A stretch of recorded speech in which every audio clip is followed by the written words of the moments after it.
You cannot park that unauthorized vehicle here, and I demand it be towed immediately. This vehicle is authorized, ma'am. Stop interfering or face arrest. Barbara had my disabled neighbor's van towed in the middle of the night like it was trash. I only knew because I woke up to his voice outside. He was shaky and scared, saying, "My van. It's gone." My chair was inside. My neighbor, Tom Wright, is a veteran. He lost the use of his legs. That van is his legs now. It has the ramp, the lifts, everything. Without it, he's stuck. I ran outside in my pajamas and saw the empty space where his blue van usually sat. No oil stain, no note, nothing. Just this cold and clean parking spot, like he never existed. Then I saw her. Barbara, our Cedar Creek HOA president, stood there with her arms crossed. She had a clipboard in hand, looking like some low-budget movie villain. She was watching Tom panic from her porch with this smug little smile. She was looking for something to say. She called out, the board voted. No disabled vans in common view. It lowers property values. I swear my brain short-circuited. His van is ADA compliant, I yelled back. He lives here. He needs that. She rolled her eyes. Rules are rules. Page 12 of the updated handbook. He was warned. He was never warned. None of us even got a copy of that updated handbook. Tom's hands were shaking so hard he could barely hold his phone. "Ma'am, all my medical equipment is in that van," he said.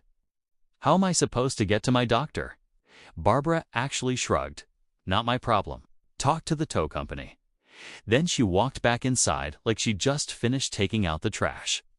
I walked Tom back to his door. He was fighting tears, and my chest hurt just looking at him. This man fought for our country, and our HOA president just decided his van was ugly decor. "Call the HOA," I told him. "We'll sort this out." We tried the next day. Tom and I both emailed the board. I sent photos, the ADA paperwork, everything. I even printed copies and slid them under each board member's door. No one answered. The only reply came from Barbara herself. Per HOA rules, that vehicle violated appearance standards and was rightfully removed. Any further harassment will be reported. Harassment. She steals his van and calls us the problem. After that, we tried talking to neighbors. I went door to door on our row. People looked out through blinds and then opened doors only a crack. "I'm so sorry," one whispered, "but I can't go against Barbara. She threatened to fine us for our kids' bikes being outside." Another said, "I saw the tow truck. I wanted to film it, but you know how she is. Everyone was scared of her. Scared of fines, scared of letters, scared of being the next neighbor Barbara targets. She thought she got away with it. At least, that's what she thought." That night, I sat at my kitchen table with my laptop open. The Cedar Creek HOA handbook was on one side, Google on the other. Anger was boiling so hot I could taste it. I read every single page of the HOA rules. There was not a single clear line about disabled vehicles. Then I searched state laws, ADA rules, and fair housing. Reasonable accommodation, and there it was. Our state law said HOAs must provide reasonable parking accommodations. This applies to residents with disabilities. No extra fees, no blocking, no towing without due notice and an appeal process. Barbara didn't just break the rules, she broke the law. That's when the revenge plan started to form. Not the petty kind, but the legal, nuclear kind. First, I helped Tom write a detailed complaint. Simple words, straight facts. Date, time, what Barbara said, and what was in the van. We stated that it was his only accessible vehicle. Then we called the sheriff's non-emergency line. I thought they'd brush us off, but the deputy on the phone got very quiet when we mentioned the AADA and no appeal process. "Do you still have the HOA president's message?" he asked. "Oh, we do," I said. I had screenshots, printouts, and backups of backups. "Sit tight," he replied. "We'll send someone to talk to you both tomorrow." The next day felt like a movie. 2 sheriff's cars rolled into our little HOA. They parked like they were pulling up to a crime scene. Neighbors peeked through blinds again. This time, a few actually came out with their phones ready. Barbara marched out of her house, wearing a fake smile and a bright blazer. She looked like she was about to sell us bad insurance. "Officers," she said loudly, "is there a problem? I'm the HOA president." They ignored the title. "Ma'am, we received a complaint about an accessible vehicle being towed," one sheriff said. "We'd like to see your paperwork and notice records." Barbara's smile twitched. "Oh, that." It was in violation of our community standards. "I have full authority as president." "Sure," the sheriff said. "We'll need to see the written warnings. We also need the board vote and the ADA accommodation policy you provided the resident." You could see the color drain from her face. "Ada, it doesn't apply to us," she scoffed. "This is private property." The other sheriff pulled out a folder. "Actually, it does. And right now, it looks like you forcibly removed a disabled resident's only mobility vehicle without notice, which may be a violation of state and federal law." The neighbors started filming. I heard a quiet, "Oh damn," from somewhere behind me. Barbara looked around and realized half the street had their phones up. Suddenly, the clipboard queen didn't look so powerful. She stuttered. "Well, the board approved." The sheriff cut her off.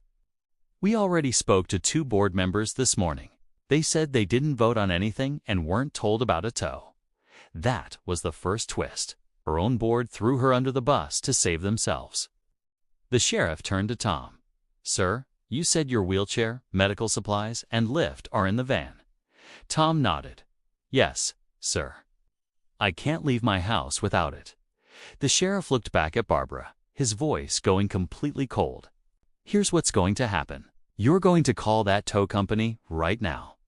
That van is coming back today. It will be returned to this exact spot with no fees. Then we're filing a report. And you may be hearing from the county and possibly federal authorities about ADA violations, you understand?" Barbara's mouth opened and closed like a fish. "You can't talk to me like that. I'm the HOA president." "Ma'am," he said, "right now you're just someone we're investigating." Someone in the back actually laughed. Barbara pulled out her phone with shaking hands and called the tow company on speaker. The poor guy on the other end sounded confused and annoyed until the sheriff introduced himself. "Return the van, no fees." "Now," the sheriff said, "and send the invoice to the HOA president if you must. Bill someone." When the tow truck rolled back an hour later, half the neighborhood was outside. People had chairs.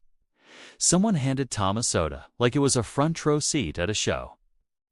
The driver lowered the van slowly. Barbara stood there, stiff, forced to sign papers in front of everyone. The sheriff watched her like a hawk.